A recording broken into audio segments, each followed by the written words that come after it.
Assalamualaikum warahmatullahi wabarakatuh.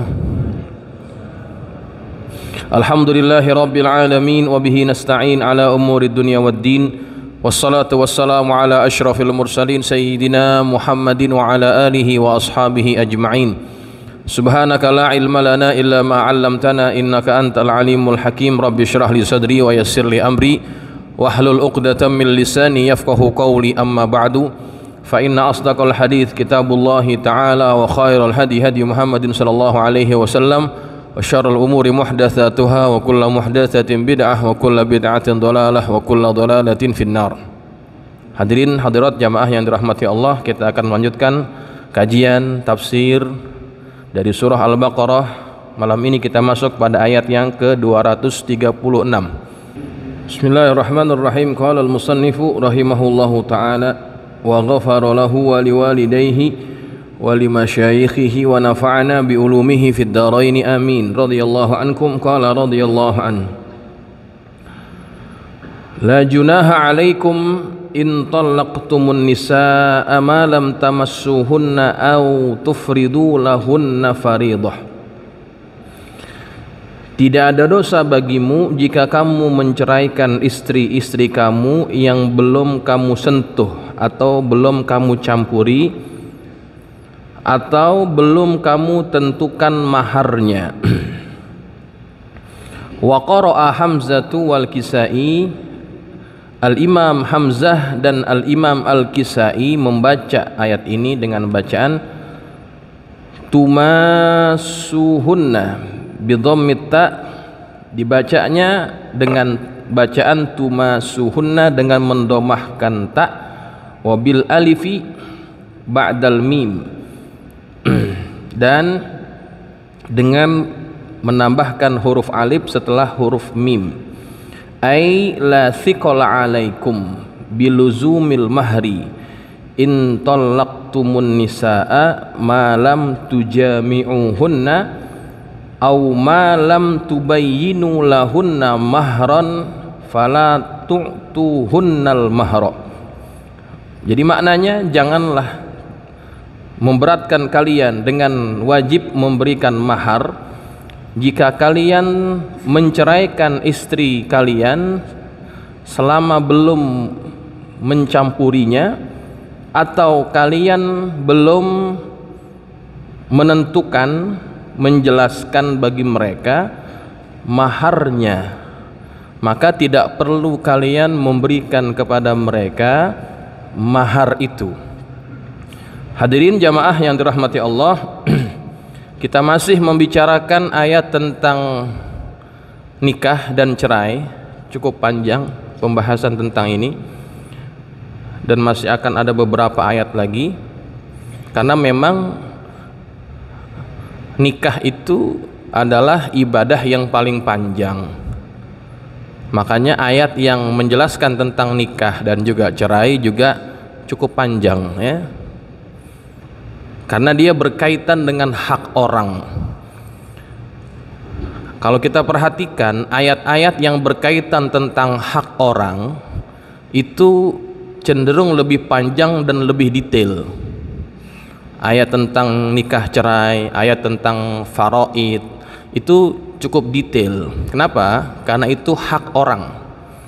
Maka Allah jelaskan dengan detail supaya kita jangan sampai menzolimi orang lain. Sebab kalau kita berbuat dosa kepada Allah, buat salah kepada Allah, maka itu gampang untuk kita dapatkan ampunan. Kita taubat dengan taubat yang benar, maka Allah insya Allah akan mengampuni kita. Tapi kalau berkaitan hak adami, hak manusia, Allah tidak akan mengampuninya sebelum kita betul-betul mendapatkan ridho dari orang yang telah kita zolimi itu.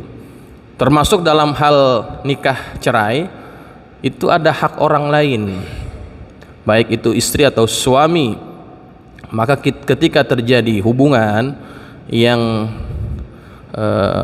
tidak diinginkan, maka jangan sampai kita menzolimi hak orang. Nah, pada ayat ini Allah memberikan satu keputusan hukum bahwa tidak menjadi dosa bagi laki-laki yang menceraikan istrinya, yang istrinya itu belum dicampuri, belum disetubuhi, yakni mereka itu tidak wajib memberikan mahar, ya, tidak wajib memberikan mahar, dan memang maharnya belum ditentukan, ya, maharnya belum ditentukan. Maka nggak perlu. Tapi nanti kalau maharnya sudah ditentukan, ada lagi ketentuannya di bawah. Ini bagi yang belum ditentukan mahar. Contoh ya, kebanyakan kita kalau akad nikah sudah ditentukan belum maharnya? Udah belum? Udah kan? Saya terima nikahnya Fulanah binti Fulan dengan mas kawin sekian, ya, itu kan sudah ditentukan. Misal terjadi perceraian, belum diapa-apain nih perempuan, tapi sudah dinikahi dan sudah disebutkan maharnya, ya, nah itu nanti lagi ada hukumnya yang lain. Kita nggak bicara yang itu dulu. Kalau misalkan maharnya belum ditentukan, tapi jarang nih, saya terima nikahnya dan kawinnya Fulana binti Fulan dengan mas kawin berapa ya? Ya, jadi mas kawin itu nggak disebut nggak apa-apa kali, ya, nggak apa-apa kan? Nggak apa-apa kan? Nggak apa-apa. Jadi nggak disebutin nggak apa-apa. Yang penting saya terima nikahnya, itu sudah dianggap sah. Ya, belum ditentuin tuh nggak apa-apa, ya. Nah, baik. Tapi kalaupun kita nggak kasih maharnya, kata Allah lagi, wa matti'uhunna 'alal musi'i qadaruhu wa 'alal muqtiri qadaruhu mata'am bil ma'ruf haqqan 'alal muhsinin. Dan hendaklah kamu memberikan kepada mereka mut'ah bagi yang mampu menurut kemampuannya dan bagi yang tidak mampu menurut kemampuannya juga, yaitu dengan pemberian yang patut, pemberian yang ma'ruf,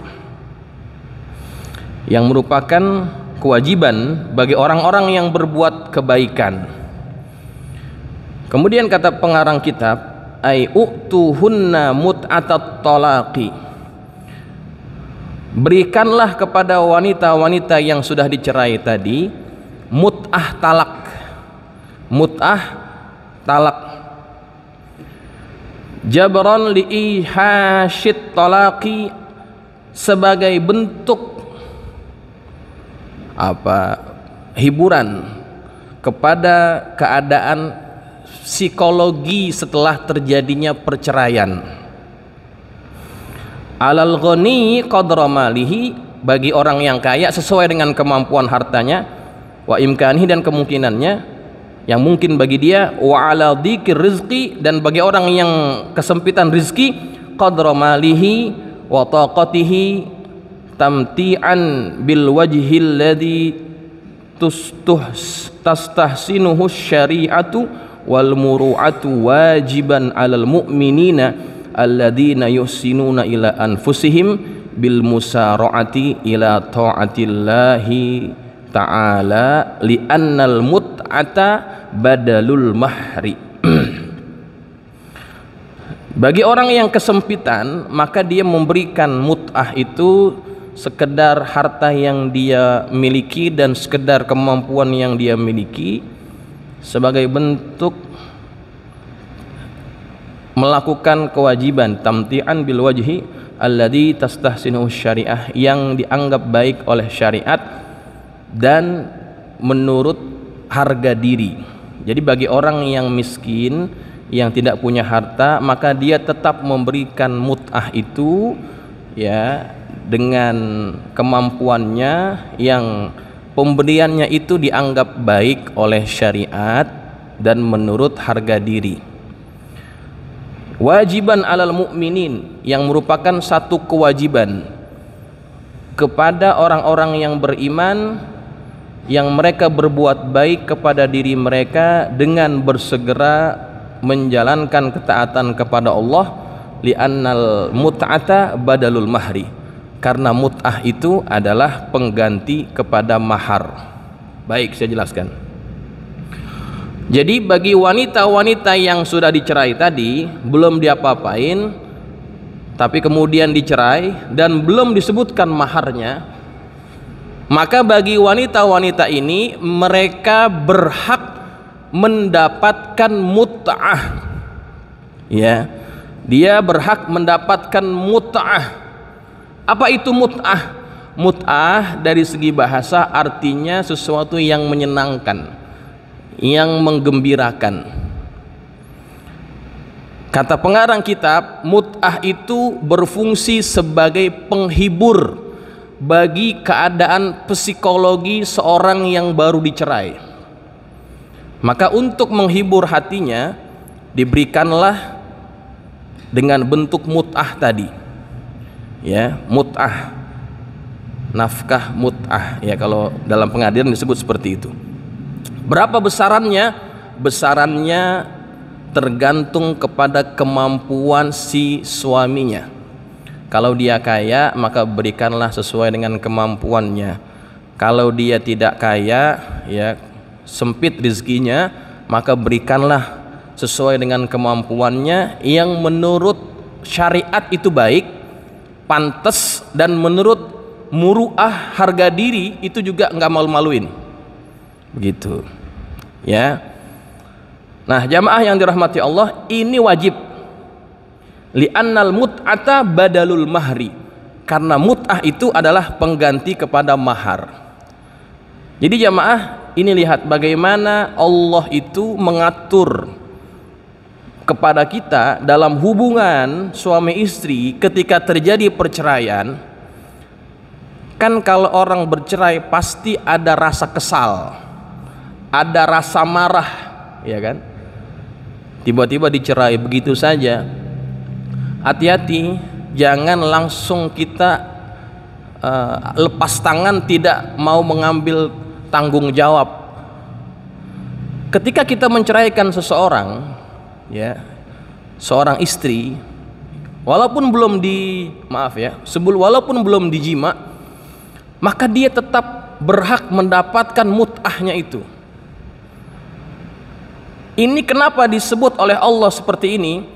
Agar apa? Agar hubungan antara dua insan ini yang berpisah karena perceraian itu tidak menjadi buruk. Karena biasanya orang kalau cerai hubungan jadi nggak baik, betul nggak? Ya kan? Orang kalau bercerai itu pasti kesel-keselan, dongkol-dongkolan, biasanya begitu. Nah, untuk menghilangkan rasa marah, rasa dendam itu, Allah suruh kasih tuh perempuan, kasih hadiah, kasih mut'ahnya untuk menghibur dirinya. Karena manusia itu punya karakter, kalau diberikan sesuatu dia akan lebih bisa menerima. Ya, manusia itu kalau kesel sama kita gampang baiinnya, Pak. Gimana caranya? Kasih, nah, begitu. Nah, itu Allah faham tentang psikologi manusia. Kebencian, kemarahan itu bisa hilang dengan sebab pemberian. Ya, makanya dalam agama kita juga ada golongan-golongan yang ketika masuk Islam hatinya belum terlalu kuat dan mantap, yang disebut dengan al-mu'allafatu qulubuhum. Mu'allaf itu bukan bermakna orang yang baru masuk Islam, sebetulnya maknanya lebih dalam daripada itu. Orang yang baru masuk Islam, yang hatinya dijinakkan kepada agama Islam, ya, maka orang-orang ini berhak menerima harta zakat. Kenapa? Karena mereka punya jiwa itu belum mantap. Untuk memantapkan jiwa mereka, keimanan mereka, kasih mereka itu bahagian harta zakat. Supaya apa? Supaya mantap. Karena memang karakter manusia seperti itu. Kalau sering dikasih, dia akan semakin cinta. Begitu Pak. Ya. Nabi pernah didatangi oleh seorang Arab Badui. Kemudian dia minta sesuatu kepada Rasulullah. Kemudian Nabi berikan kepada orang Arab Badui ini, kamu lihat kambing yang berada di lembah ini? Iya, kamu ambil bawa pulang. Bawa pulang. Itu kambing penuh Pak, satu lembah. Bayangkan itu berapa harganya itu. Dikasih sama Nabi kepada orang ini, bawa pulang. Dibawa ke kampungnya. Kemudian dia cerita kepada orang kampungnya bahwa saya bertemu dengan seseorang yang ketika memberikan sesuatu dia tidak merasa takut miskin, gembira. Akhirnya apa yang dia katakan kepada kaumnya, ayo masuk Islam sama saya bareng-bareng. Kenapa? Karena hatinya sudah dikaitkan dengan pemberian itu. Jadi karakter jiwa manusia itu seperti itu Pak. Makanya ini bisa kita amalin. Kalau ada orang kesel sama kita, gampang baiinnya. Jangan kita keselin juga, nggak bakal selesai itu masalah. Kalau orang kesel sama kita, kasih aja hadiah, oleh-oleh. Kita dari mana nih? Dari Bandung, kasih. Dari mana? Kasih. Lama-lama baik dia, gitu. Baik. Nah, itu punya karakter manusia seperti itu. Makanya Allah menetapkan bagi perempuan yang habis dicerai oleh suaminya, walaupun dia nggak dapat mahar, kasih hadiah, biar nggak ada kekesalan, tidak ada rasa marah dan benci, begitu ya. Nah ini dipakai Pak oleh para politisi sebetulnya. Teknik ini dipakai oleh para politisi. Dikasih kita tuh kan, ya menjelang pemilu nih, ntar pada safari nih, pada safari datang ke RW ya, ke RT dikasih, buat jalan-jalan dikasih, gitu kan, kasih kaos, kasih ini macam-macam. Ngapain ngasih itu? Menarik hati mereka agar memilih mereka itu. Ya, itu dipakai oleh para politisi. Ya sebetulnya sih poinnya ada dalam Quran. Ketika orang diberikan sesuatu, dia akan lebih terpaut hatinya. Baik. Jadi begitu ya. Jadi kalau kita ada orang yang menceraikan orang lain, hati-hati, ingetin, jangan langsung lepas tangan gitu aja. Kesel sih boleh kesel, tapi kewajiban jangan sampai ditinggalin. Ini wajib nih. Ngasih nafkah mut'ah itu wajib. Ya. Nazalat hadhil ayatu fi sya'ni rajulin minal ansar. Ayat ini turun pada menjelaskan keadaan seseorang daripada orang Ansor, tazawwaja imra'atan, yang dia ini menikahi seorang wanita. Walam yusammi laha shadaqan, dan dia belum menentukan maharnya. Tsumma talaqaha qabla an yamassaha, kemudian dia menceraikan wanita ini sebelum dicampuri, sebelum disetubuhi. Faqala lahun Nabi berkata kepada dia, amtiha, berikanlah orang ini, berikanlah kepada wanita ini mut'ahnya, gitu. Kasih mut'ahnya. Qala, kemudian dia berkata, lam yakun indi syai', kata orang ini, saya nggak punya apa-apa, saya nggak punya apa-apa ya Rasulullah, saya mau ngasih apaan, gitu. Kemudian kata Nabi, matiha bilan biqolan suwatika, coba kasih kolan suahmu. Apa tuh kolan suah? Kolan suah nih peci. Ente nggak punya apa-apa, kasih peci ente kepada dia, coba. Peci Pak, lah peci dikasih.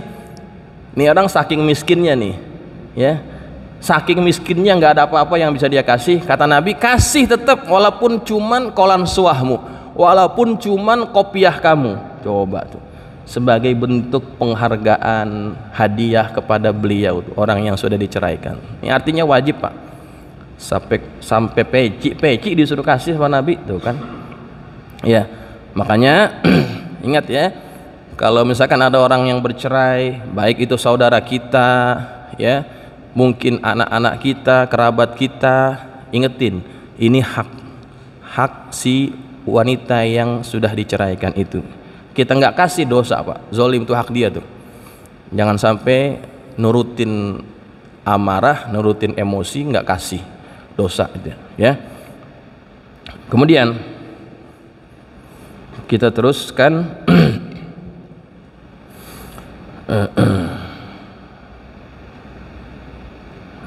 Oh, udah habis ayat yang ke-236 sudah habis ya. Baik. Kemudian kita masuk ayat yang berikutnya. Ini nyambung sama yang tadi ya. Wa in talaqtumuhunna min qabli an tamassuhunna ay tujami'uhunna. Dan jika kamu menceraikan mereka sebelum kamu mencampurinya, ya, atau kamu menjimaknya, wa qad faradtum lahunna fariidah ay qad bayyantum muhurahunna, dan kamu telah menentukan maharnya, ya, kamu telah menentukan maharnya. Fanisfu ma faradtum ay fanisfu ma bayyantum saqit, maka bayarlah setengahnya dari apa yang telah kamu tentukan itu, yakni separuhnya lagi dari yang kamu telah tentukan tadi gugur, ya. Nah, ini kalau udah ditentuin maharnya, misalkan tadi kita akad nikah, saya terima nikah dan kawinnya fulanah binti fulan dengan mahar sekian, kan disebutin tuh sudah, ya, tapi belum dikasih maharnya. Maka kalau diceraikan perempuan ini dan belum disentuh, yakni belum dijima, wanita ini berhak mendapatkan separuhnya. Separuh daripada harta maharnya itu milik si perempuan walaupun belum dijima, karena sudah ditentukan. Separuhnya lagi buat siapa? Sakit, gugur, ya. Misalkan kita kasih cincin Pak, maharnya cincin emas seberat 5 gram, jadi gimana tuh? Jadi dibagi 2 nilainya, ya. Kalau tegel sih, kalau ini tega ya. Mentang-mentang kita udah ngaji nih, oh bos masih bisa minta nih separuh ini, minta ada separuh gitu ya. Masih boleh sih kalau kita mau ngambil, masih boleh. Tapi Allah teruskan lagi, illa ayyafuna illa ayyafuna kecuali jika mereka memaafkan atau membebaskan, ya. Ai illa antasahalaz zaujatu bi ibra'i haqqiha fayasqutu kullul mahri, kecuali kalau si istri itu memudahkan dengan cara membebaskan haknya, maka gugurlah mahar itu, ya. Misalkan kan si perempuan tuh dapat hak separuh, ya, hak separuh mahar. Kata perempuannya, udah saya nggak ngambil mahar saya, ambillah, ambil. Artinya dibebasin, nggak apa-apa, berarti itu menjadi hak si bekas suaminya, ya, atas kebaikan bekas istrinya. Dia nggak mau ribut, nggak mau apa, dikasih aja, udah saya nggak ngambil mahar, ambil lagi, gitu, boleh. Au ya'fu alladhi biyadihi uqdatun nikah, atau dibebaskan oleh orang yang di tangannya berada ikatan akad nikah itu, yakni suaminya. Ai yusahhiluz zauju bi ba'thi kullas sadaqi fayathbutul kullu ilaiha, yakni dia memudahkan, si suami tadi memudahkan dengan memberikan semua maharnya maka tetaplah mahar itu keseluruhannya untuk si bekas istrinya. Si suami kan dia punya hak separoh, ya kan? Kata suami, udah dah, saya nggak mau ngambil, saya udah kasih, ambil semua dah buat kamu. Walaupun si suami punya hak, boleh kayak begitu, ya, seperti itu boleh. Wa an ta'fu aqrabu littaqwa, dan pembebasan itu adalah lebih dekat kepada ketakwaan. Ta'fu itu artinya memaafkan, artinya membebaskan, ya. Memaafkan itu lebih dekat kepada ketakwaan.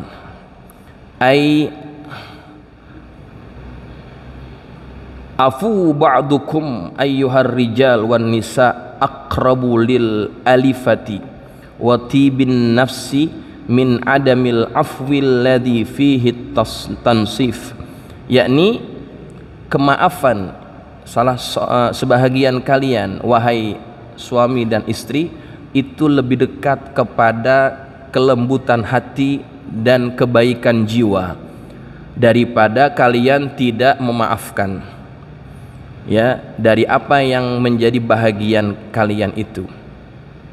Jadi artinya kata Allah, kalau kalian bebaskan hak masing-masing itu lebih bagus, nggak pakai ribut-ribut, nggak pakai marah-marah, itu lebih dekat kepada ketakwaan. Wala tansawul fadla bainakum, kata Allah, wala tansawul fadla bainakum, dan janganlah kamu lupakan kebaikan di antara kamu. Ay wala tatruku an yatafaddala ba'duhum ala ba'din bi an yusallima az-zawjul mahra ilaiha bil kulliyati au tatrukul mar'atul mahra bil kulliyah, yakni janganlah kalian meninggalkan kelebihan di antara kalian kepada sebahagian yang lainnya dengan si suami memberikan mahar semuanya kepada istrinya, atau si istri membiarkan hak maharnya diberikan kepada suaminya. Artinya Allah mengingatkan pada akhir ayat ini, jangan kita suka melupakan kebaikan orang. Wala tansawul fadla bainakum, jangan suka lupain kebaikan orang. Pernikahan yang gagal, pernikahan yang terjadi perceraian, maka itu akan membuat hubungan sesama mereka menjadi kurang baik. Kalau seandainya dalam proses perceraian itu ada kebaikan yang diberikan oleh mantan pasangannya, tetap ingat kebaikan itu. Wala tansawul fadla bainakum.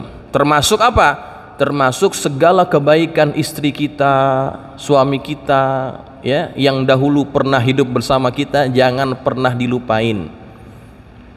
Begitu kan, manusia kan kadang-kadang suka melupain kebaikan orang, ya.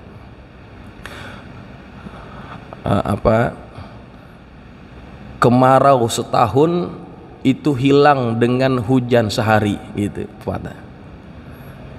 ataupun sebaliknya, hujan setahun hilang dengan kemarau sehari. Manusia itu kalau dikecewakan punya kecenderungan melupakan kebaikan orang lain.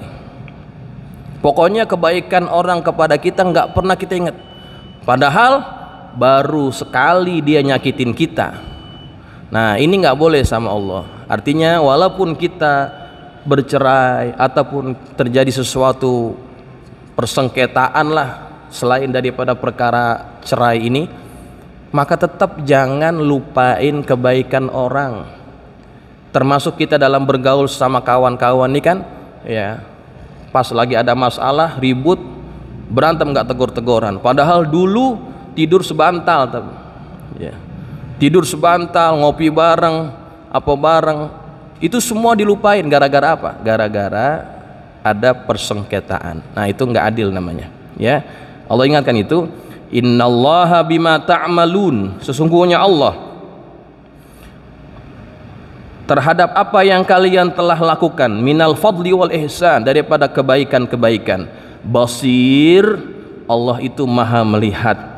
yakni la yudhi'u fadlakum, Allah tidak akan menyia-nyiakan kemurahan kalian, wa ihsanakum, dan kebaikan kalian, bal yujazikum alaih, bahkan Allah akan membalas itu kepada kalian. Jadi jamaah ingat ya, ini perkara jangan sampai dianggap remeh. Ketika terjadi perceraian harus kita memberikan hak bekas pasangan kita. Kebaikan-kebaikan yang kita berikan kepada bekas pasangan itu ada hitung-hitungan pahalanya. Kata Allah, ingat di akhir ayat itu kunci, innallaha bima ta'maluna basir. Allah maha melihat terhadap apa yang kalian lakukan. Kita mau culas, mau curang, kita mau nggak ngasih, terserah, Allah lihat. Allah akan membalas segala bentuk perbuatan kita. Baik jamaah yang dirahmati Allah, mudah-mudahan apa yang kita pelajari hari ini bermanfaat agar kita lebih paham lagi tentang ilmu mengenai perkawinan dan perceraian ini. Ya, insyaallah kita akan ketemu lagi minggu yang akan datang. Wallahu a'lam bissawab wa ilaihil marji'u wal ma'ab. Al-Fatihah. A'udzu syaitanir rajim. Alhamdulillah. Ya kana.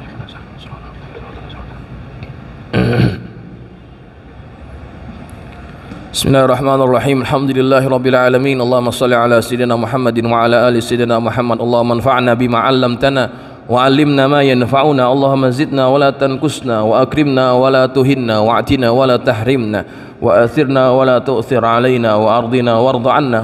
Allahumma inna nas'aluka bihaqqi Fatimata wa abiha wa ma'liha wa baniha iftah alaina wa ala auladina wa talamidina futuhal 'alifin faqihna wa iyyahum fid din warzuqna kamal al-ikhlas wal yaqin. Allahumma zukna fahman nabiyyin wa hifzal mursalin wa ilhamal malaikatil muqarrabin birahmatika ya arhamar rahimin. Allahumma ja'alna minal ladzina yastami'una al-qawla fayattabi'una ahsana. Sallallahu ala sayyidina Muhammadin wa ala alihi wa sahbihi wa sallam. Walhamdulillahi rabbil alamin. Assalamualaikum warahmatullahi wabarakatuh.